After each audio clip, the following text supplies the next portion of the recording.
I'm here today with Michelle Garrison. Really interesting background on Michelle, which we'll get to. She's presently the CFO of GetixHealth. Yes. Michelle, welcome. Thank you. Well, thank you. Thank you, Jack. I'm glad to be a part.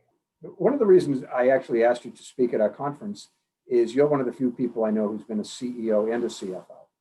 And so I'd love to get your insight on, your own role at Getix, leadership position, how, what that's been like for you on sort of a personal level, like business focused.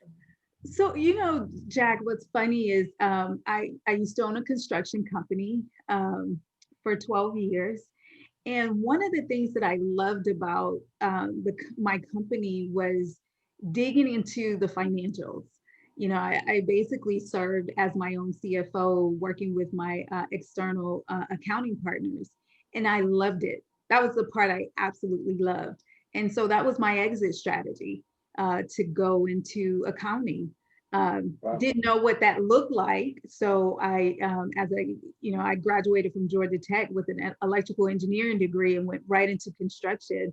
And so 13 years later, I find myself getting my master's in accounting and financial management. And it's like, okay, what am I going to do from here?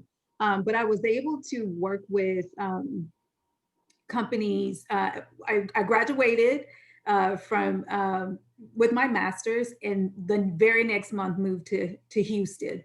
So it was an opportunity for me to kind of start fresh and figure out where I wanted to go from there, and partnered with a consulting firm and worked with company called Strategic CFO, and we work with mid-market businesses and entrepreneurs who, they knew what they were doing as far as the technical side of their business, but needed that financial partner and advisor to help them understand how to change behavior and drive their business through their financials. And so I was blessed to join their team and work with several entrepreneurs who I could relate with.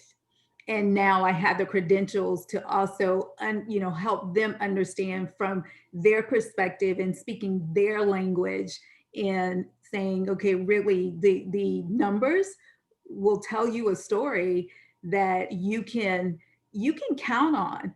And you don't give yourself this false hope of where you're going to be in 3 months if the data and the numbers aren't telling you that. And being able to get real-time reporting so that you can use that information to drive behavior and to meet your targets and goals of your business. And so that's what I do for GetixHealth. GetixHealth was one of my clients as a consultant. I went in, they were going through a transaction, and I went in as a consultant, and they asked me to stay.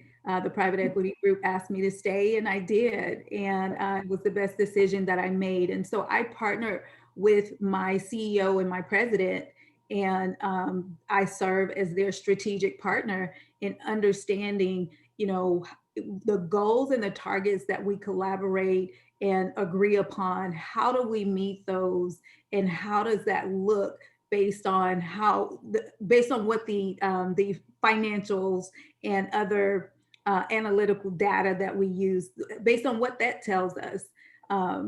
I'm the translator of that information to them. As I'm looking at the information, I translate to my partners, the CEO and the president, to say, this is how we're doing, this is how we're measuring up, this is where we need to go. And so it helps to have that collaboration of operations. Our CEO has the legacy background on healthcare and rev cycle, and then me coming in and being able to speak his language, because I've been there before, right? I'm trying to drive this business. It helps in partnering CEO and CFO together. No, that makes sense. I mean, I mentor a decent amount of young people, and I tell them I know as many CFOs as anybody out there, just because of what I do for a living. I'm not bragging, but I know a lot of you folks. Right. And I don't know one who's ever told me that they got the CFO job because they were great at accounting. Yeah. I'm sure there are companies like that, but it's not. It's just not the most important trade. And I haven't been a CFO since the 90s. So, for me, it's been an interesting evolution. I don't know that, the 1998 version of me, say, would have had the strategic background that the 2020 version of you had. I would have been, I would have gone to an accounting mode, right? I'll figure out what happens. I'll report it to you. But so anyway, Michelle, thanks for your time. We went a little bit over, but I think this was a fun conversation. We're looking forward to it, Jack. So that's the CFO Masterclass, November 11th, 12th, and 13th. And it's going to be fantastic. Hope you can join us. Thanks. Have a great day, Michelle. Thank you so much.